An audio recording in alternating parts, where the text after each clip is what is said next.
곳곳에 아름다운 정원들이 만들어지고 있죠, 요즘. 순천만에는 국가정원이 있고요.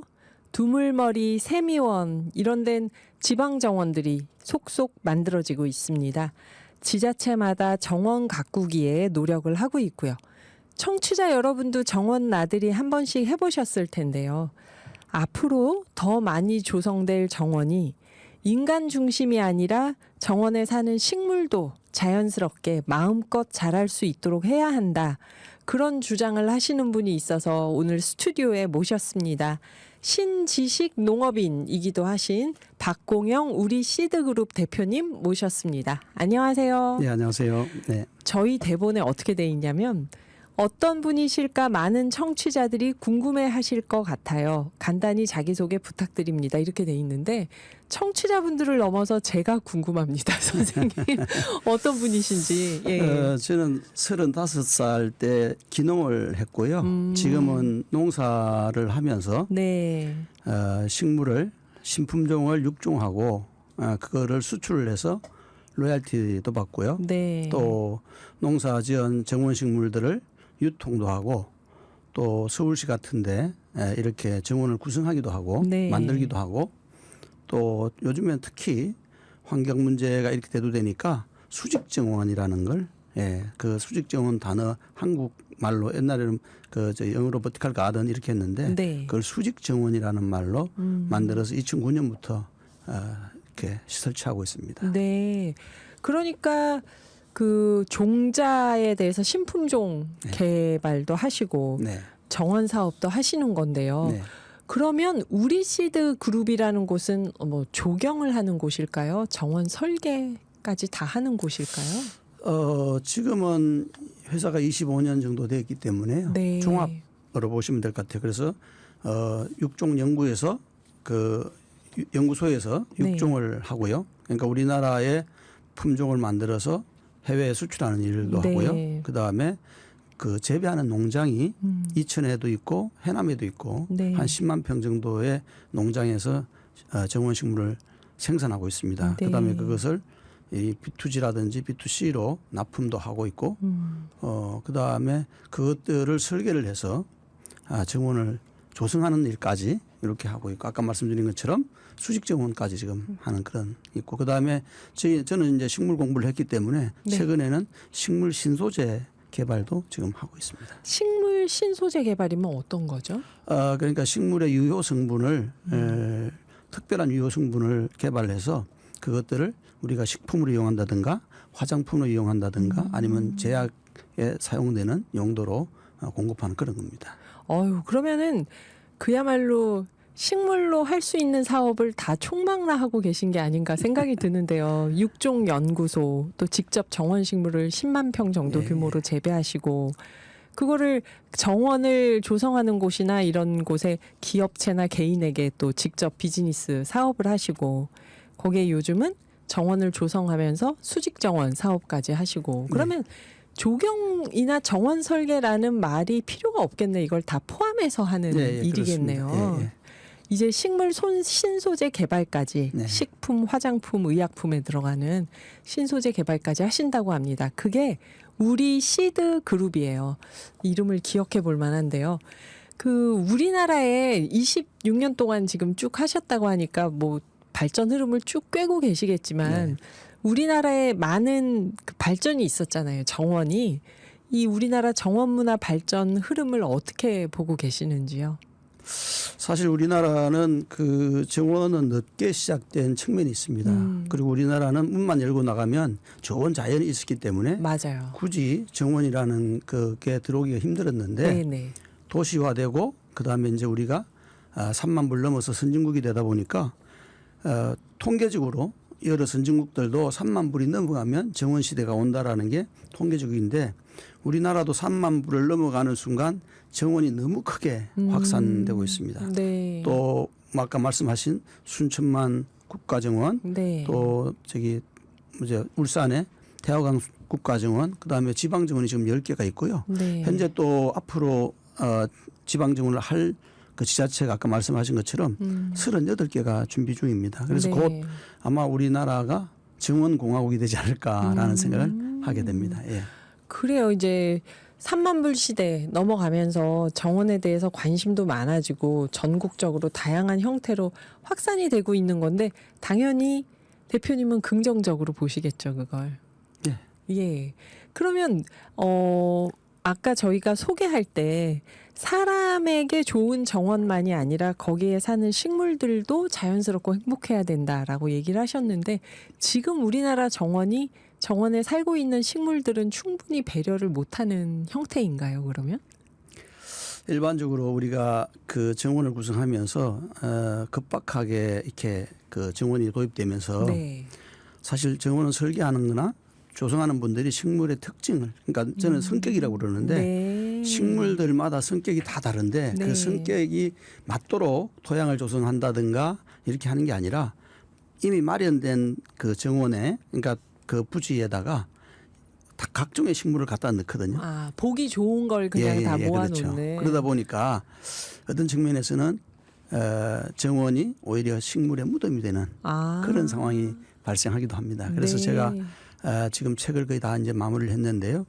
정원 식물을 성격별로 이렇게 분류하는 작업을 했습니다. 어떤 식물하고 어떤 식물을 심으면 좋다. 또 봄부터 가을까지 꽃을 피우려면 이런 식물을 심어야 되고 이런 식물들은 토양 구조가 어떻게 해야 된다.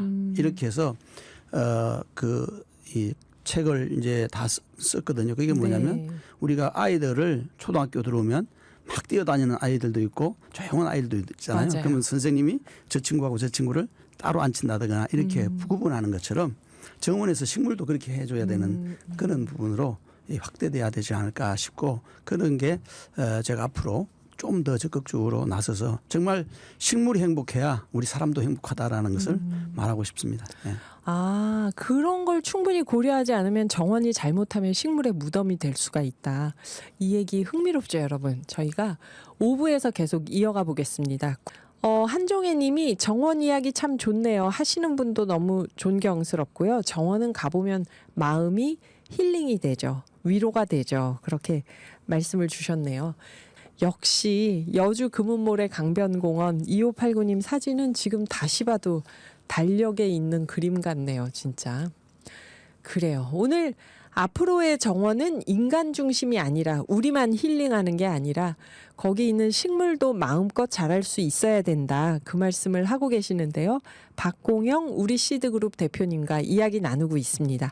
대표님 아까 우리 시드그룹이 26년 동안 어떻게 쭉 성장했는가 말씀해 주셨는데요.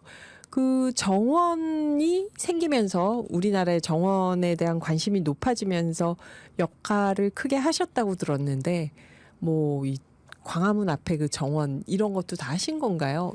사람들이 들으면 딱 알 수 있는 데가 어디가 있을까요? 지금은 강화문 광장이 좀 바뀌었는데요. 네네. 10년 전에 강화문 광장에 잔디밭 끝에 정원을 일부 넣은 거 하고요. 그다음에 지금 세종로 그 정원이 저희가 한 거고 저희가 뭐 한 걸로 따지면 한 5천 군데가 넘기 때문에요. 네네. 청와대도 했었고 국회 정원도 저희가 했고 의장 공간도 좀 했고 네. 그다음에 요즘은 그 거리에 띠녹지라고 하는 거 있어요. 그 띠녹지 그 도로와 가로 수 있는 쪽으로 이렇게 그래서 이제 띠처럼. 최근에는 그 띠녹지를 정원화함으로써 출근할 때 퇴근할 때 정원으로 출근하는 그런 기분을 느끼게 해주죠. 서울시가 그렇게 바뀌고 있습니다. 네. 예. 그러면 정말 그 수직 정원 말씀도 하셨지만 도심에서 정원이 어떻게 사람들의 일상 속에 나무가 있을 수 있겠나 이거를 고민하시면서 계속 설계를 하고 만들고 계시는 거네요. 그리고 또 한 가지는 아까 우리 정원에 사람들 아이들마다 성격이 다른 것처럼 식물도 다 성격이 다르니까 토양이나 뭐 언제 피는지 뭘 좋아하는지 그걸 잘 관찰해서 분류를 잘 해둬야 된다. 한데 모아놓고 잘못하면 다 무덤이 돼버릴 수 있다. 그 얘기를 하셨는데 식물이 사실 어디 심어놓으면은 얘네들이 움직이지를 못하니까 우리가 잘못 심으면 거기서 그냥 고사되는 거잖아요. 근데 미기후라는 게 있다고요. 이게 뭘까요? 보통 우리가 미기후라고 하는 거는 우리가 기후라고 할 때는 뭐 온도 이렇게 얘기를 하잖아요. 네. 온도 뭐 햇볕 이렇게 얘기를 습도, 하는데 네. 미기후는 식물들한테 영향을 미치는 기후입니다. 그러니까 각각의 식물 주변에 있는 기후, 작은 기후라고 얘기하는 미세한 건데요. 기후. 네. 예를 들면 정원에서 엄지가 있을 수 있고 네. 양지가 있을 수 있고 바람이 잘 통하는 공간이 있을 수 있고 아니면 바람이 잘 안 통하는 공간이 있을 수 있잖아요. 네. 그러면 그게 조금씩 차이가 있어요. 그래서 그 차이를 그 식물들이 살아가는 자리를 줄 때는 그 자리에 맞는 식물들을 구성해 주는 게 중요하죠. 예. 그걸 정말 그러면 조경을 전문가들이 식물에 대해서 깊이 아는 전문가들이 설계를 해야겠네요. 아무래도. 그러니까 저희가 볼 때 빨갛고 여긴 빨간색, 여긴 노란색 이렇게 여기는 초록색 이렇게 구분하는 게 아니라 그래서 저는 이제 앞으로 설계를 전문으로 하시는 분은 또 설계를 잘 하시는 분들이 있잖아요. 네. 그래서 설계를 잘 하시는 분하고 또 저같이 식물을 잘하는 사람들이 콜라보를 해서 설계도 잘 만들어서 식물들이 정말 행복하도록 그 하는 안에서. 방법으로 좀 생각을 해보고 제가 지금 서울시의 공공조경가입니다. 네. 그러니까 공공조경가들은 서울시에서 특별하게 전문가들을 모아가지고 서울시가 어떻게 정원을 꾸미고 나갈 거에 대한 그 자문도 하고 하는 그룹인데요. 거기서도 설계를 정말 잘하는 분들, 그다음에 저처럼 이렇게 또 식물을 아는 분들, 그다음에 문화 해설을 잘하시는 분들 이런 분들끼리 모여가지고 정말 우리가 미래의 정원을 이렇게 가꾸어가는 방법들에 대해서 역할을 한번 해보고자 합니다. 네. 선생님 문득 궁금한 게 저희 1부, 2부에 나오신 출연자분이 이제 동네 자연 관찰자라고 해서 동식물에 대해서 굉장히 일상에서 볼 수 있는 것들 중심으로 해박한 얘기를 해주시는 최성용 선생님인데요. 그분이 그 얘기를 하셨어요. 느티나무가 옛날에 당산나무, 정자나무로 사랑을 받은 게 수형이 옆으로 크게 펼쳐지니까 그늘이 많이 생기고 근데 정원에서 공원에서 느티나무를 심을 때 우리가 나무를 심을 때 얘네들을 좀 무성하게 보이게 하려고 빽빽하게 심으니까 예전처럼 넓게 펼쳐지는 느티나무 공간을 충분히 못 주는 경우가 있다. 그러니까 동네마다 옛날 당산나무처럼 한 1000년 자라게 우리 동네 공원을 조성할 때 느티나무 한 그루 여기는 그렇게 심을 수는 없을까? 이런 얘기를 하셨는데 그런 건 어떻게 보세요? 그렇죠. 그게 조급증이라고 해야 되니까요. 특히나 아파트를 시공을 할 때 정원을 꾸미는데 빨리 무성해지는 걸 보기 위해서 빨리 너무 자랄, 가까이 심어서 나무들이 자기 모습을 보여주는 게 아니라 여러 나무가 모여서 하나의 모습을 보여주는 그런 거니까요.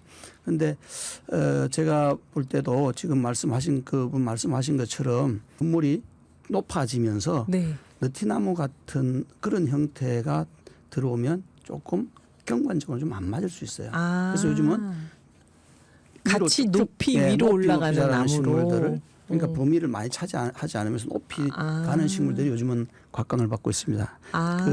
지금 우리 한강에 포플러 나무길도 보시면 그다음에 메타스카이어라든지 이런 식물들이 그러니까 지금 우리가 만들고 있는 도심의 건축물하고 어울리는 나무들을 심게 된다는 거죠.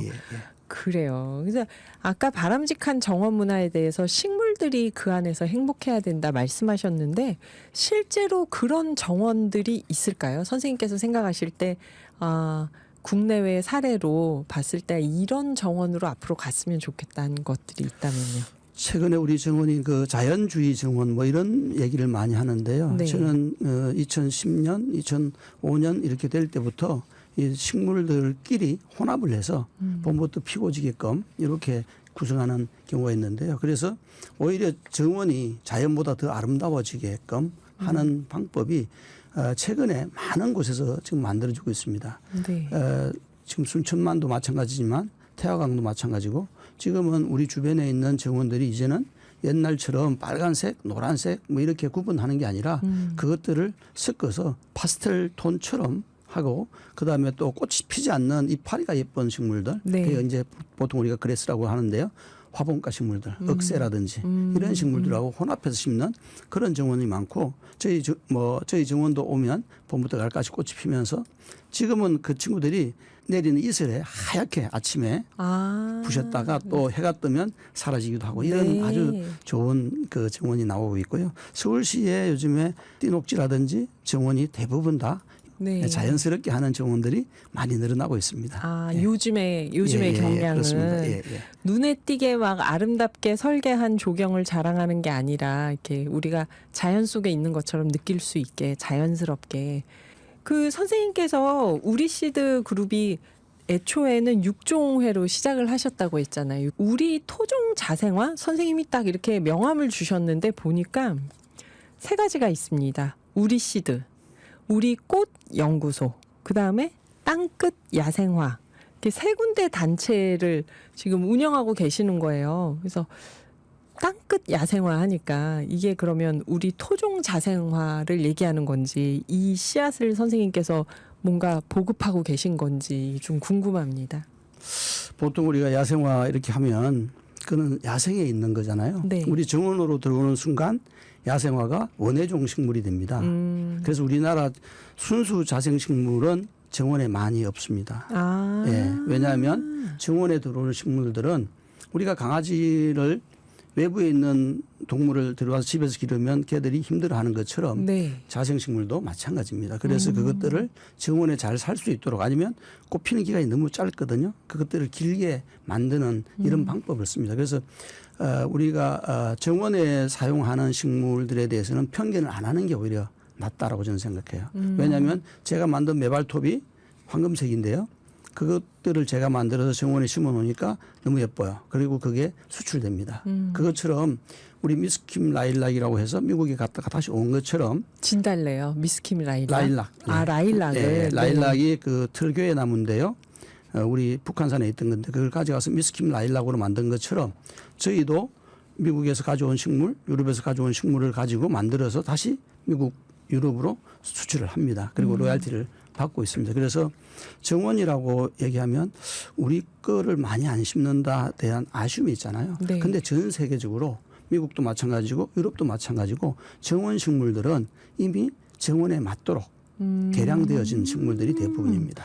아하. 그래서 우리가 강아지를 정원에 집에 있다가 내보낸다든가 아니면 밖에 있는 강아지를 데리고 와서 하는 거하고 마찬가지로 그렇게 접근할 필요가 있다. 이렇게 저는 봅니다. 오, 그러니까 야 우리 전통적인 우리 야생화 많이 심자 해서 정원 한 블럭에 전부 다 그냥 야생화를 막 심어가지고 그게 잘 자랄 수 있는 게 아니다. 잠깐 피다가 지는 거고. 아, 이 얘기 조금 더 들어봐야겠는데요. 네, 저희가 그 야생화라고 하면 그 개념은 이제 우리 자연에서 있던 게 이제 지금 많이 피는 게 뭐 구절초 네, 이런 것들이 이제 구절초. 야생화입니다. 근데 그 이제 그 야생화가 나쁘다는 뜻이 아니라 네, 야생에 있던 친구가 들어오면 보호를 해줘야 된다. 이 뜻입니다. 정원에서. 보살펴줘야 된다. 아하. 그러니까 야생화가 살던 지역의 느낌, 땅 그걸 만들어주고 걔들을 가져와야 되는데 그냥 그 사는 친구의 그 지역이 아니라 네. 그런 토양 환경을 만들어주거나 물 환경을 안 만들어주고 그냥 가져오거든요. 그러면 그들이 못 견디고 죽게 되는 거야. 그래서 내가 잘못하면 오히려 정원이 식물들의 무덤이 될 수 있으니 된다. 그 식물 하나하나에 신경 써서 관리해주고 토양을 만들어주고 이렇게 하면 좋겠다라는 말씀드립니다. 예. 대표님 말씀 쭉 들으면서 이런 궁금증도 들었어요. 우리나라가 산이 많으니까 정말 문 열고 나가면 자연이 있는 시야에서 보이는 곳인데 왜 굳이 그냥 놔두면 잘 자라는 야생화를 막 품종 개량까지 해서 정원에다 심고 봐야 되는가. 이 정원이라는 게 결국 굉장히 인공적인 공간이고 오히려 자연을 해치는 거 아닌가. 이런 거부감도 생길 수 있거든요. 선생님께서 생각하실 때는 정원이 왜 필요하다고 보세요? 도시화되었기 때문에 그렇죠. 도심에 사람들이 많이 모여 살기 때문에 어떤 분들은 자연에 가서 볼 수 있는 시간이 있지만 그런 시간적 여유가 없는 분들은 네. 도심으로 자연을 끌고 오고 싶은데 그 자연이라고 하는 거는 정원으로 이렇게 변모돼서 들어오지만 그래서 사람들에게 치유를 해주고 또 이걸 정원 활동을 하면서 그 아름다운 싹이 터요. 마음이 깨끗해지고 저도 매번 식물하고 이렇게 할 때 제 네. 마음이 깨끗해짐을 제가 느끼거든요. 그리고 효과도 치유 효과가 그 굉장히 크게 나타나는 게 정원 활동입니다. 아, 그래서 요새 서점에 가면 가드닝해서 식물 키우고 좋아하는 거에 대한 책들이 굉장히 많아졌더라고요. 예, 요즘은 반려식물 이렇게 얘기합니다. 그런 얘기도 하고. 아니, 그 말씀이 딱 마음에 와닿네요. 출퇴근하고 자연으로 멀리 나갈 시간이 없는 분들을 위한 게 도심의 네. 정원이다. 네. 그러면 이제 또 우리가 얘기를 안 할 수 없는 게 탄소 중립 실현에 있어서 이런 정원이 역할이 있는 거겠죠? 뭐 다 아는 얘기지만 식물은 이산화탄소와 물과 거기에 태양의 에너지를 섞어서 유기물을 만드는 생산자입니다. 그러니까 유일한 생명 활동을 하는 생산자이죠. 그리고 산소를 뿜어내주고 네. 그다음에 나무는 탄소 덩어리입니다. 그러니까 그런 온도를 또 그다음에 이 친구들이 호흡을 하면서 도심 내 아니면 지구의 온도를 낮춰주는 그런 역할을 하기 때문에 그 활동이 연결된다고 볼 수 있고 최근에 또 우리가 미세먼지가 많지 않습니까? 네. 그다음에 초미세먼지 같은 경우는 우리 농진청에서 발표한 자료에 의하면 건물 내부에 2% 정도를 부피 대비 2%를 하면 25%의 미세먼지와 60%의 톨루엔 그다음에 50%의 프롬알데히드까지 4시간 내에 제거한다는 결과도 있습니다. 식물이 있으면 예, 그렇습니다. 2% 정도 공간에 식물이 있으면 그래서 바닥에는 2%를 깔지 못하니까 네. 비어 있는 벽에다가 수직 정원을 하는 그런 사례가 이제 늘어나기 시작하고 있죠. 네. 올림픽 공원에 수직 공원 있는 게 예, 우리 시드그룹에서 예, 한 올림픽 거라고요. 공원에 그 수직 정원이 만들어진 매장이 있습니다. 네. 이게 그 햄버거 집인데요. 거기에 저희가 저번 주에 다 시공을 해주고 왔는데 네. 거기도 아마 가보시면 아주 수직 정원 이런 거구나. 예, 그 겨울에도 상 녹이면서 봄부터 가을까지 피고 이렇게 하는 수직 정원이 있습니다. 도심에 있는 우리의 일상에 자연을 끌어오는 것 그게 정원이다. 네. 그래요. 그리고 대표님이 국회에서 환경대상을 받으셨다고 합니다. 이거는 어제요. 어떤 걸로 받으신 걸까요? 네, 제가 그 수직 정원하고 옥상 정원에 대한 연구를 많이 해왔고요. 그래서 그 결과로 도심 내에 수직 정원을 하게 되면 건물 외벽의 온도가 22도 정도 낮춰지고 실내 온도는 최고 11.3도까지 낮출 수 있거든요. 네. 그러니까 그런 것 때문에 어제 대상을 받았습니다. 탄소 기후 위기 시대에 도심에 있는 사람들이 그 건강과 환경을 지킬 수 있는 방법으로 정원을 해법으로 내놓으신 거네요. 그래요. 저기 대표님이 그러십니다. 자식 자랑, 배우자 자랑, 무슨 자랑을 해도 사람들한테 욕 먹지만 정원 자랑은 아무리 해도 괜찮다. 그게 우리 일상에서 정원이 어떤 치유의 힘을 갖고 있기 때문이다 그러셨는데요. 끝으로 저희 청취자분들께 하고 싶은 말씀이 있다면요. 식물이 행복해야 사람도 행복하고 지구도 시원해집니다. 그 도심 내 아니면 우리 베란다에라도 한 포기의 풀이라도 한 포기의 나무라도 이렇게 가꿀 수 있는 그래서 식물을 사랑해 주시면 감사하겠습니다. 예. 너무 깔끔하고 완벽한 마무리셨습니다. 네, 지금까지 박공영 우리시드그룹 대표님이셨습니다. 감사합니다, 대표님. 네, 고맙습니다.